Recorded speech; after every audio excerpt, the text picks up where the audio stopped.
I smiled at him every single morning for 11 months. I shook his hand in meetings. I laughed at his jokes at the coffee machine. I congratulated him on his successes, attended his birthday drinks, and even sent him a gift when his wife had their second child. And the entire time, every single second I spent in his presence, I knew exactly what he had done to me. He had no idea that behind every grin, every friendly word, every pat on the back, I was watching, learning, waiting, building something so precise, so airtight, that when it finally came crashing down on him, he would never even see my fingerprints on the wreckage. This is the story of how my best friend stole everything from me and how I took it all back without ever raising my voice. Let me take you back to where this really started. Not the betrayal itself, but before. Because you need to understand what we were before you can truly grasp what he destroyed. Daniel Whitmore and I met during our first week at university in Manchester. We were both studying business, both from families that had nothing, both hungry in a way that only people who grew up watching their parents struggle can understand. My father worked in a factory his entire life until his back gave out, and my mother cleaned offices at night so I could have books and uniforms for school. Daniel's story was similar.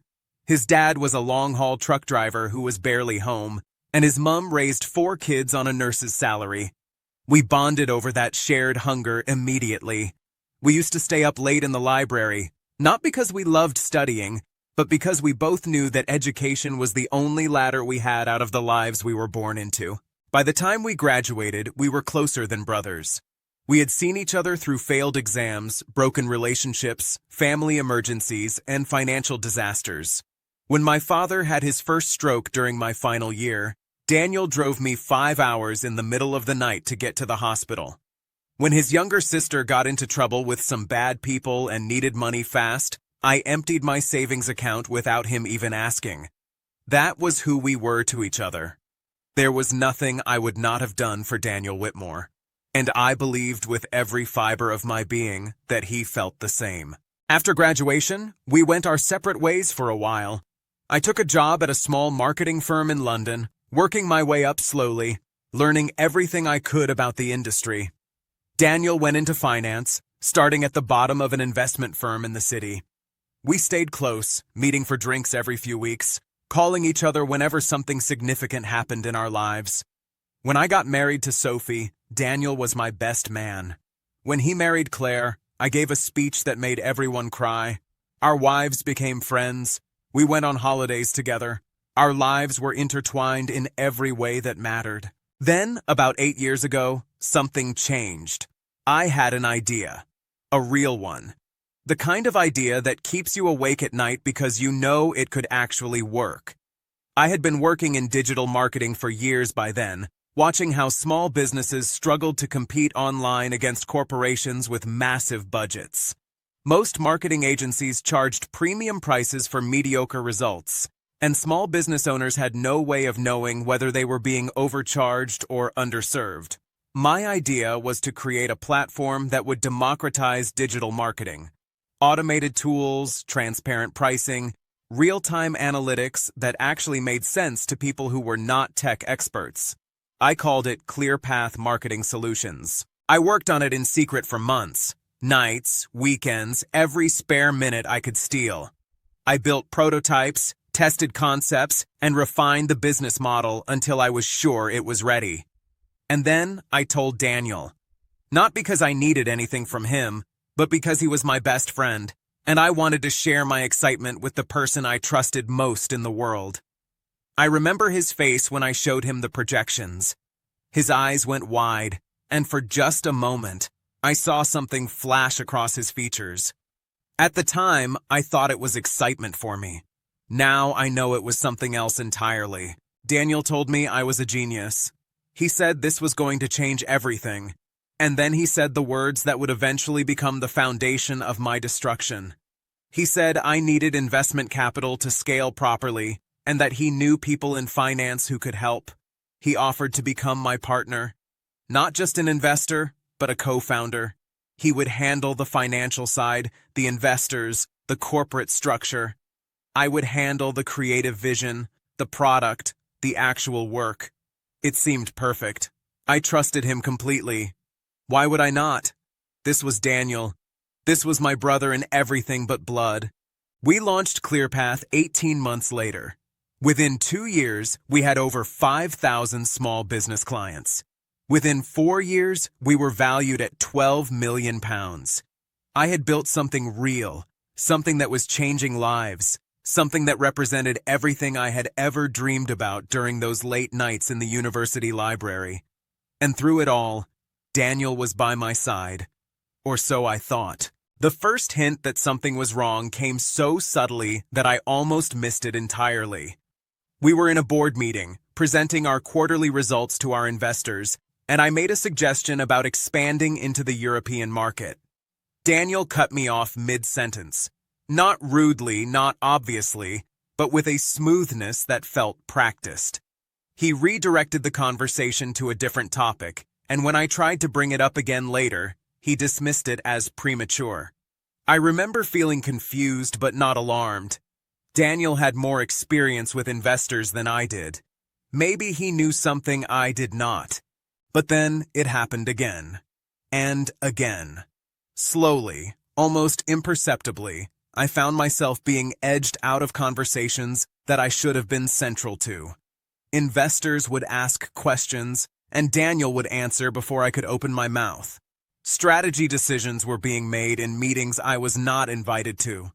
New hires in key positions were people Daniel had brought in, people who reported to him and seemed to barely acknowledge my existence. I told myself I was being paranoid. I told myself that Daniel was just naturally taking on more responsibility because I was focused on the product side. I trusted him. That was my first and greatest mistake. The moment everything shattered was a Tuesday afternoon in late October, almost 3 years ago now. I had come into the office early that morning to prepare for a client presentation. While looking through some documents, I accidentally opened a folder on the shared drive that I had never accessed before. It was labeled with Daniel's initials and a date, nothing remarkable. But something made me click on it. Call it intuition, call it fate, call it whatever you want.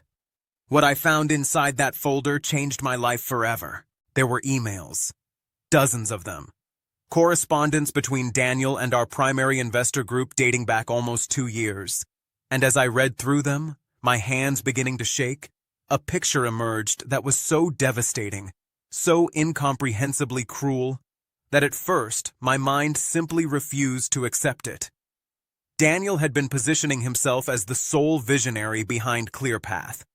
According to these emails, I was described as a technical contractor, a hired consultant, someone who had contributed to the early development but had no real ownership stake in the company's intellectual property or strategic direction. He had been slowly, methodically, systematically erasing me from my own company. But that was not even the worst part.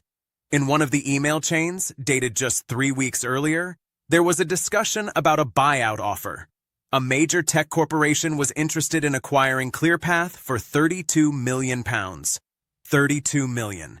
And in Daniel's response to the investors, he had outlined a proposed ownership restructure that would give him 75% of the proceeds. I would receive a consultant fee, a payout of less than £500,000. For a company I had created, built, and grown with my own blood, sweat, and sacrifice. I sat at my desk for nearly an hour, staring at those emails, feeling something cold and hard settle into the center of my chest. I did not cry. I did not scream. I did not call Daniel and demand an explanation. Instead, I closed the folder, cleared my browser history, and went on with my day. I delivered my client presentation flawlessly. I attended 2 more meetings. I made small talk with colleagues. And when Daniel asked me if I wanted to grab lunch, I smiled at him and said yes. We sat across from each other at a sandwich shop near the office, and I listened to him talk about his weekend, his kids, the new car he was thinking of buying. And the entire time, I smiled. I smiled, and I listened, and I began to plan. The first thing I needed was evidence, not the emotional certainty that I already had, but documentation that would hold up under scrutiny. I could not simply confront Daniel with what I had found. He would deny it, cover his tracks, spin some story about misunderstandings or taken out of context communications. I needed to build a case so comprehensive that when the time came, there would be no room for escape. So I began to watch, and wait, and collect. Over the following weeks, I became a student of Daniel Whitmore in a way I had never been before. I observed his patterns, his habits, his weaknesses. I noted which colleagues he confided in and which ones he dismissed.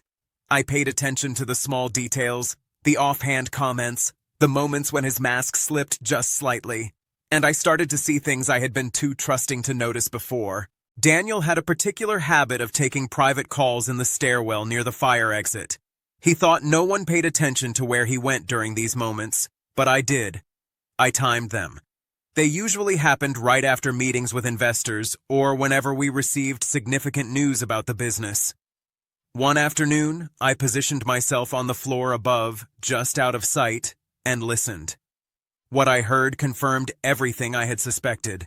He was talking to someone about the timeline, about ensuring that the restructuring documents were finalized before the next board meeting, about me being none the wiser. He actually laughed at one point, a small, cruel laugh that I had never heard from him before. He said, and I will never forget these words, that Marcus still thinks we are building this together. He has no idea that I have already built his exit for him. Hearing that, hearing my name spoken with such contempt by the man I had considered family, something fundamental shifted inside me. The last shred of hope that there might be some innocent explanation, some misunderstanding, died in that stairwell. And in its place, something else was born. Not rage, not exactly. Something colder, more patient, more dangerous. I began documenting everything. Every meeting I was excluded from, I noted the date, time, and attendees. Every decision made without my input, I recorded in a private journal I kept at home, never on any company device. I started requesting access to financial records under the guise of preparing for the upcoming fiscal review. Daniel approved the requests without suspicion. Why would he be suspicious? As far as he knew, I was still the same naive, trusting Marcus who had handed him the keys to my kingdom. What I discovered in those financial records made the email revelations look almost innocent by comparison. Daniel had been siphoning money from the company for years. Not obviously, not in ways that would trigger immediate red flags, but through a complex web of consultant fees, service contracts with companies he had ownership stakes in, and expense reimbursements that seemed legitimate on the surface, but were entirely fabricated. I estimated that over 3 years, he had diverted nearly £1.2 million into his own pocket. Money that should have gone to growing the company. Money that should have been reinvested into the vision I had created. Money that belonged to both of us, but that he had stolen while smiling in my face every single day. I needed help. As much as I wanted to handle this alone, the legal and financial complexities were beyond my expertise. But I had to be careful about who I brought into my confidence. Daniel had allies everywhere, people whose loyalty he had secured through favors, promotions, or simple manipulation. I could not risk word getting back to him before I was ready. I found my answer in an unexpected place. Her name was Adeline Chen, and she was a forensic accountant who had done some contract work for ClearPath about 2 years earlier. I remembered her because she had asked questions during her analysis that had seemed unusually thorough at the time. Questions about certain expense categories, about the logic behind some of our financial structures. At the time, Daniel had handled her inquiries personally, and she had moved on without raising any formal concerns. But something about her attention to detail had stuck with me. I tracked her down through LinkedIn and requested a meeting, explaining only that I was considering some personal financial planning. We met at a coffee shop far from the office, and the moment I sat down across from her, I saw in her eyes a sharp intelligence that could not be fooled. I took a breath and told her everything. The emails, the phone call, the financial discrepancies. By the time I finished, her coffee had gone cold, and she was already taking notes. Adeline told me something that day that gave me the first real hope I had felt in weeks. She said that what Daniel was doing was not just unethical, it was criminal. Fraud, embezzlement, conspiracy to deprive a shareholder of rightful ownership. But she also warned me that proving it would take time. We needed to gather evidence methodically, to build a case so airtight that when we presented it, there would be no wiggle room, no plausible deniability, no escape route. She asked me if I was prepared to be patient, and I told her that patience was the only weapon I had left. What followed was the longest, most excruciating 11 months of my life. Every single day, I went to work and pretended that nothing had changed. I laughed at Daniel's jokes. I praised his insights in meetings. I sent him articles I thought he would find interesting. I attended his daughter's birthday party and brought a gift I had carefully selected. I was the perfect friend, the perfect business partner, the perfect fool. And every night, I went home to Sophie, who knew something was wrong but could not understand what, and I sat in my study going through documents and building my case. Sophie deserved better than the man I became during that time. I was distant, preoccupied, emotionally absent in ways I did not fully recognize until much later. She tried to reach me, tried to break through the wall I was building, but I could not let her in. Not yet. I told myself it was to protect her, to keep her from being complicit in what I was planning. But the truth is, I was ashamed. Ashamed that I had been so thoroughly deceived. Ashamed that my judgment had been so catastrophically wrong. Ashamed that the person I trusted most in the world had been laughing at me behind my back for years. The breakthrough came about 6 months into my investigation. Adeline had been tracing one of the consulting companies that Daniel was routing payments through, a firm called Strategic Insights Partners. It was registered in the British Virgin Islands, which made it harder to investigate, but Adeline had contacts who specialized in offshore corporate structures. What she discovered was a masterpiece of financial deception. Strategic Insights Partners was owned by a holding company in Cyprus, which was in turn owned by another entity in Luxembourg. At the end of this chain, buried under layers of corporate obfuscation, was a trust. And the sole beneficiary of that trust was Claire Whitmore, Daniel's wife. Every pound that Daniel had stolen from our company, every payment for fabricated consulting services, had ultimately flowed into a trust that he controlled through his wife. He had not only been stealing from me, he had been creating an elaborate structure to hide the proceeds and insulate himself from accountability. But he had made one mistake, a small one, the kind of error that only a careful, patient investigator would ever find. About 3 years earlier, when he was first setting up this scheme, Daniel had used his personal email address in one of the registration documents instead of the corporate email he usually used. It was a single line in a single document, but it was enough. It connected him directly to the offshore structure, bypassing all the corporate layers he had so carefully constructed. When Adeline showed me that document, I felt something I had not felt in months. Joy.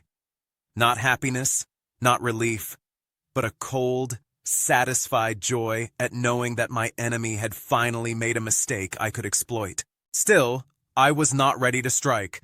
The timing had to be perfect. I knew that Daniel was in the final stages of negotiating the buyout deal. The acquiring company had conducted their due diligence and was preparing to sign. If I moved too soon, Daniel might find a way to restructure the deal, to push me out before I could intervene. If I waited too long, the buyout would close, and unwinding the transaction would become exponentially more complicated. I needed to find the exact moment of maximum vulnerability. That moment came in the form of an invitation. Daniel told me that the acquiring company's leadership wanted to have a dinner with both founders before finalizing the deal. A friendly, informal gathering where they could get to know the people behind the company they were about to purchase. Daniel presented this to me as a formality, a box-ticking exercise. He assured me that everything was already settled, that I just needed to show up, smile, and answer a few easy questions about my vision for the product. What he did not realize was that this dinner was the opportunity I had been waiting for. I spent 2 weeks preparing for that dinner, not preparing to charm the executives or to sell the company, but preparing to destroy Daniel Whitmore in front of the people whose approval he needed most. I rehearsed every word I was going to say. I organized every document I was going to present. I anticipated every possible counter-argument Daniel might make and prepared responses to each one. By the time the night of the dinner arrived, I was ready. I had never been more ready for anything in my life. The dinner was held at a private room in an upscale restaurant in Mayfair. There were 8 of us in total. 3 executives from the acquiring company, including their CEO, a formidable woman named Evelyn Marsh, who had a reputation for ruthless efficiency, Daniel and Claire, 2 board members from ClearPath who had been brought in to witness the deal's final stages, and me. When I walked in, Daniel greeted me warmly, his hand on my shoulder, his smile as genuine as I had ever seen it. I smiled back, my last smile for him. The first hour went exactly as Daniel expected. We talked about the industry, the market, the future of digital marketing.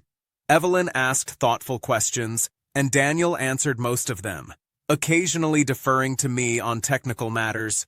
I played my part perfectly. Agreeable, supportive, the junior partner who knew his place. I could see Daniel relaxing, could see the tension leaving his shoulders as he became convinced that everything was proceeding according to his plan. Then, as the main course was being cleared away, Evelyn turned to me directly. She said she had read through all the materials, but wanted to hear from me personally about my vision for ClearPath's future under new ownership. Daniel started to interject, to frame my response the way he always did, but Evelyn held up her hand slightly, a gesture so subtle that most people might not have noticed it. But I noticed, and I understood. This was my moment. I began to speak, but not about marketing strategies or growth projections. I started by telling a story, the story of 2 young men who met in university, who became as close as brothers, who built something together from nothing. I watched Daniel's face as I spoke, saw confusion flicker across his features, then uncertainty, then the first tremor of fear. He did not know where I was going, but he sensed that something had shifted, that the script had changed. And then I told the truth. All of it. I spoke for nearly 20 minutes without interruption. I described the emails I had found, the phone call I had overheard, the financial fraud I had uncovered.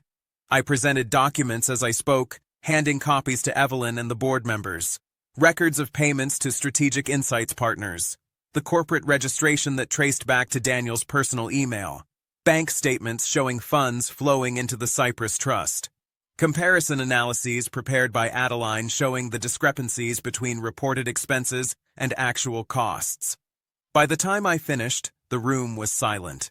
Everyone was looking at Daniel. What happened next was something I had not anticipated but found deeply satisfying nonetheless. Daniel tried to deny it. He said I had misunderstood, that these were legitimate business expenses, that I was clearly suffering from stress and making paranoid accusations. He was eloquent, passionate, convincing in the way that only pathological liars can be when cornered. But Evelyn Marsh was not the kind of person who could be charmed. She looked at the documents in front of her, then looked at Daniel, and asked a single question. She asked if he could explain why a consulting company that had supposedly provided strategic services to ClearPath had the same registered address as a yacht club in the British Virgin Islands that had closed down 7 years ago. Daniel had no answer. For the first time since I had known him, he was speechless. His face went through a series of transformations, from confidence to confusion to panic, as he realized that his carefully constructed lies were falling apart in front of the exact people he needed to impress. Claire, sitting beside him, looked like she wanted to disappear into the floor. She had clearly not known the full extent of what her husband had been doing, or perhaps she had simply convinced herself not to ask questions she did not want answered. Evelyn thanked me for my candor and said that, obviously, this acquisition could not proceed under the current circumstances. She said her team would need to conduct their own investigation, and that depending on what they found, legal action might be appropriate. She looked at Daniel one more time, and there was something in her eyes that I recognized. Disgust. The same disgust I had been carrying for 11 months, finally reflected back at the man who deserved it. The dinner ended abruptly. Daniel tried to catch me as I was leaving, grabbing my arm in the hallway outside the restaurant. He asked me what I thought I was doing, asked if I had lost my mind, asked how I could do this to him after everything we had been through. I looked at him, really looked at him, and I saw a stranger. The Daniel I thought I knew had never existed. He was a character, a performance, a mask worn by a man whose only real loyalty was to himself. I told him that I had done nothing to him. I said that everything that was about to happen, all the consequences he was about to face, were the result of his own choices.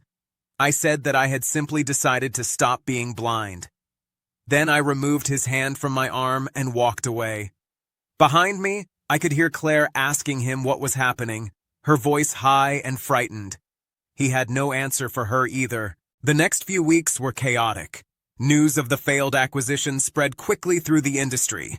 Our investors demanded an emergency audit, and Adeline was brought in to conduct it officially. Her findings confirmed everything I had alleged and uncovered additional irregularities that even I had not known about. Daniel had been even more prolific in his theft than I had realized, skimming from marketing budgets, inflating contractor costs, even pocketing portions of employee bonuses that he claimed had been distributed. The total came to nearly £1.8 million over 5 years. The board moved swiftly. Daniel was removed as co-founder and stripped of his equity stake. His employment was terminated for cause, which meant he received nothing beyond what the law required. Legal proceedings were initiated to recover the stolen funds, and a criminal referral was made to the authorities. I later learned that he had been interviewed by police investigators multiple times, and that charges were being considered. The wheels of justice grind slowly, but they do grind. But the professional consequences were only part of Daniel's downfall. What surprised me was how quickly his social world collapsed around him. Our mutual friends, the people who had toasted us at weddings and celebrated holidays with us for years, uniformly sided with me once the truth came out. Some of them reached out to express shock, to say they had never suspected anything, to apologize for not seeing what was happening. Others simply stopped associating with Daniel entirely, as if his corruption might somehow be contagious. His marriage did not survive the scandal. Claire filed for divorce within 2 months, and I heard through the grapevine that she was claiming she had been kept in the dark about the true nature of their finances. Whether that was true or not, I could not say. Perhaps she really had been an innocent beneficiary of her husband's crimes. Perhaps she had known more than she admitted. Either way, she was left dealing with the fallout of decisions she may or may not have made, which felt like a kind of justice in itself. As for me, I found myself in a position I had never anticipated.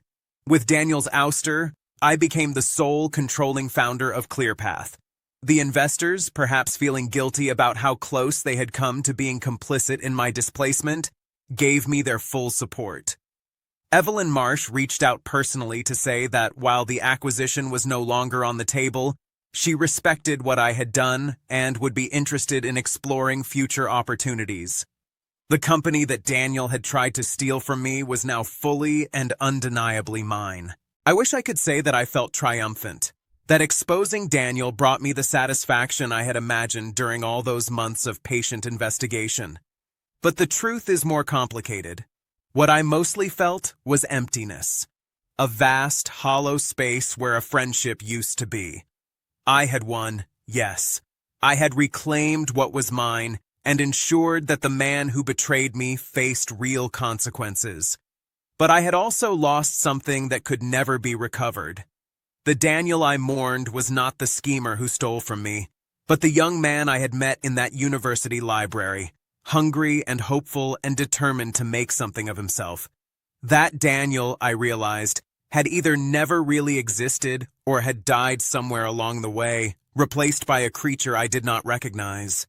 The months that followed were a time of rebuilding, both for the company and for myself. I threw myself into work with an intensity that bordered on obsession, partly because there was so much to repair, and partly because staying busy kept the emptiness at bay. I restructured the leadership team, bringing in people I could trust, people whose loyalty had been tested and proven. I implemented new financial controls to ensure that what Daniel had done could never happen again. I personally reviewed every major expense, every contract, every partnership agreement. Perhaps it was paranoid, but I had earned my paranoia. Sophie was patient with me during this time, more patient than I deserved. She had been hurt by my distance during the investigation, by the secrets I had kept from her, by the way I had shut her out of the most painful chapter of my life. It took time to rebuild that trust, to let her back into the places I had closed off. We went to counseling together, learned to communicate in ways we had forgotten, rediscovered why we had chosen each other in the first place. Our marriage emerged from that crucible stronger than it had been before, but the scars remained. They always do. About 6 months after the dinner in Mayfair, I received a letter. It was from Daniel, handwritten on plain paper, mailed from an address I did not recognize. I almost threw it away unopened, but something made me pause. Call it curiosity, call it a need for closure, call it whatever you want. I sat down in my study and read what he had written. It was an apology of sorts. He acknowledged what he had done, though he used careful language that stopped short of full confession.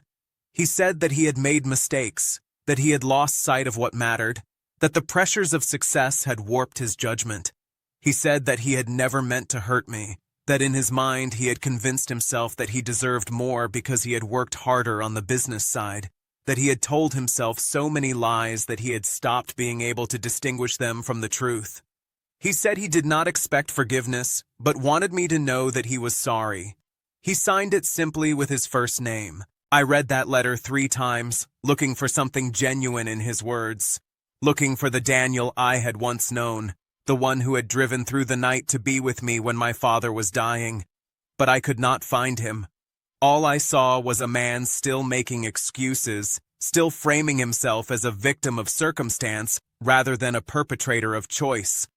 He said he had lost sight of what mattered, as if his betrayal was a passive thing that had happened to him rather than a series of deliberate decisions he had made every single day for years. I did not write back. There was nothing left to say.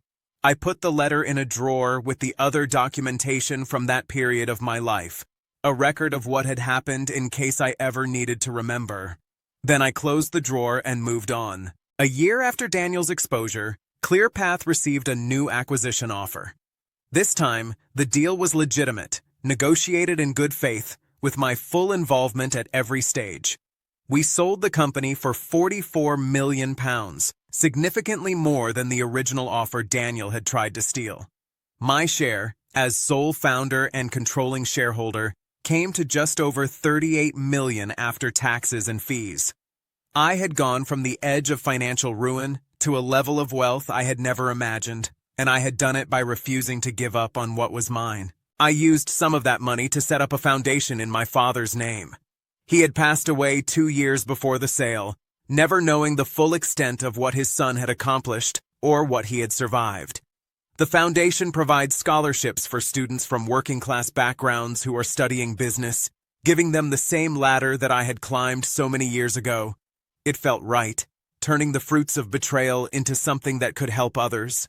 I also made sure that everyone who had stood by me during the difficult times was rewarded. Adeline Chen received a substantial bonus and a permanent seat on my investment advisory board. The employees who had remained loyal to the company through the scandal received generous retention packages. Sophie and I bought a house in the countryside, a place with room for the children we were finally ready to have. Life moved forward, as life always does. But I never forgot the lessons that Daniel taught me. I never forgot how easily trust can be exploited by those who do not deserve it. I never forgot that the people closest to you are the ones with the most power to hurt you, which is exactly why they are the ones you must watch most carefully. I do not mean that I became paranoid or unable to form new relationships. I simply became more discerning. I learned to pay attention to patterns, to trust actions over words, to value consistency over charm. Sometimes late at night, I still think about Daniel. Not the man he became, but the man I thought he was.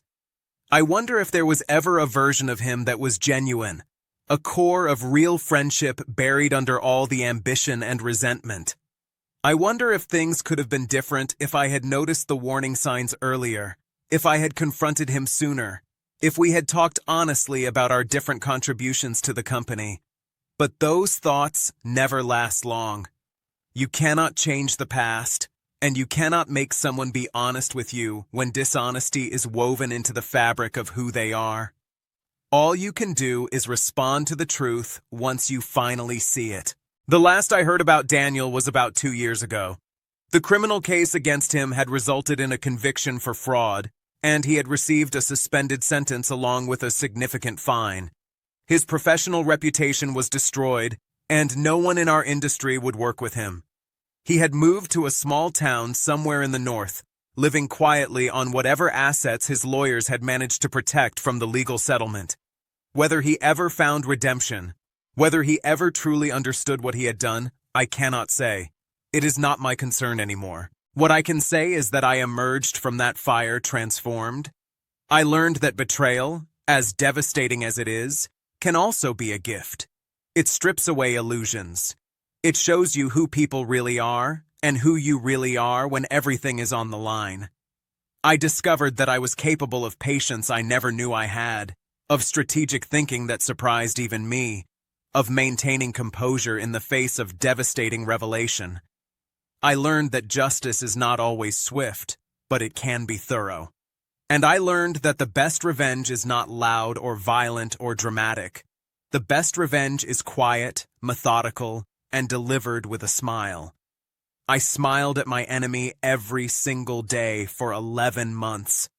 I shook his hand and laughed at his jokes and watched him believe he was getting away with it. And when the moment was right, when everything was in place, I told the truth. That is all I did.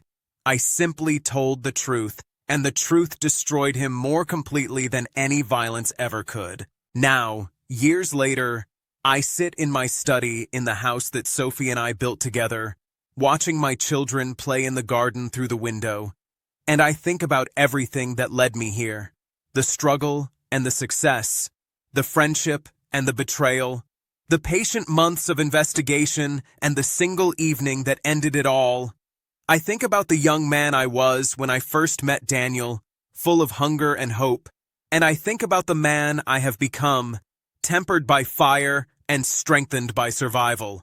And I realize that despite everything, despite all the pain and loss and anger, I would not change a single thing.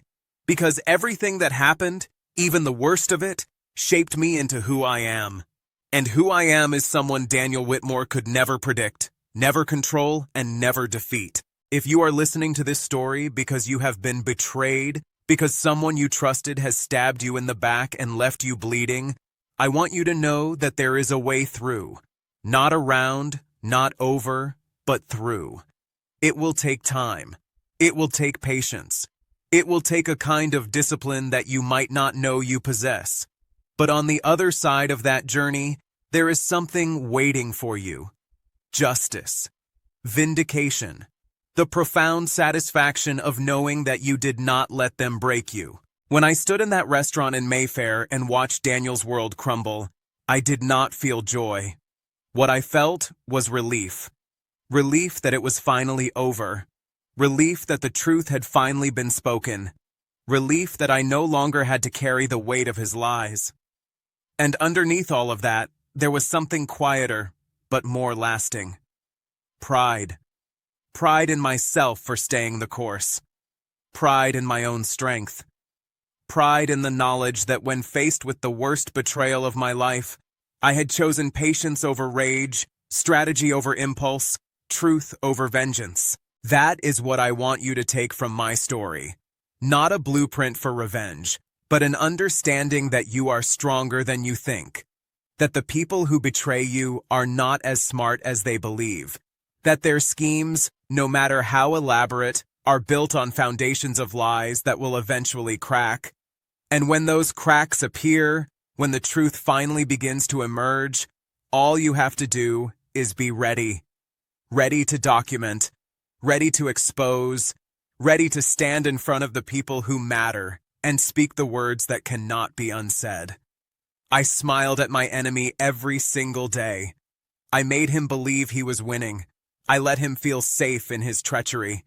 And when the time was right, I watched him learn the most important lesson of his life. That trust, once betrayed, becomes the most dangerous weapon of all.